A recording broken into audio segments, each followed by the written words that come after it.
আসসালামু আলাইকুম রহমতুল্লাহি ওবারকাতু। চলে আসলাম একটি ভিডিও নিয়ে।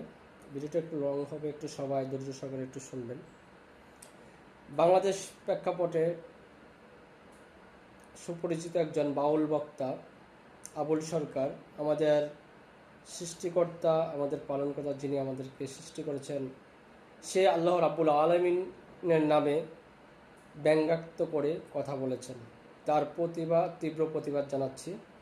আমরা প্রত্যেকটা মুসলমান, যদি আমরা খাঁটি মুসলমান হয়ে থাকি, আল্লাহকে বিশ্বাস করি, প্রত্যেকটা মুসলমান তার নিজ দায়িত্ব থেকে তাকে তীব্র প্রতিবাদ জানানো উচিত এবং কর্তব্য। আমি আমার ব্যক্তিগত মন্তব্য প্রকাশ করছি, এই আবুল সরকারকে ফাঁসিতে ঝুলিয়ে মারা হোক, যে আল্লাহকে যে ব্যঙ্গাত্ম করেছেন। এরকম মুসলিম নামে কলঙ্ক মানুষ থেকে আমরা যাতে হেফাজত থাকি।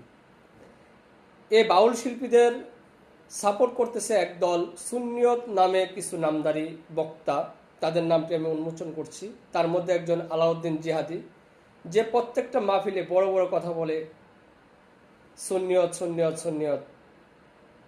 সহজ সরল মানুষদেরকে তারা হাত করিয়ে সুন্নিয়ত নাম দিছে।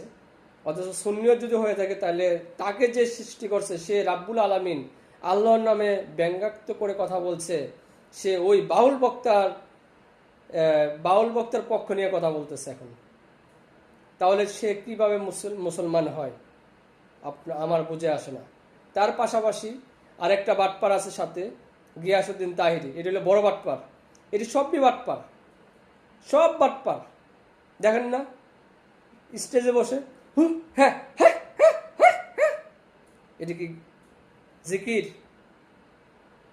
ল্যাংটা বাবা, শাহালি বাবা, কেল্লা বাবা, এই বাবা সেই বাবা, এটি জিকির?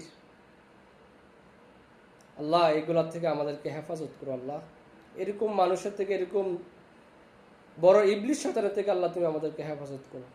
এই বক্তাগুলা বাউলদের পাশে দাঁড়িয়ে এখন কথা বলছে। তাইলে আপনাদের বিবেকের কাছে প্রশ্ন রাখলাম, আপনারা কি করবেন? আপনাদের ইমানটা কি করবেন?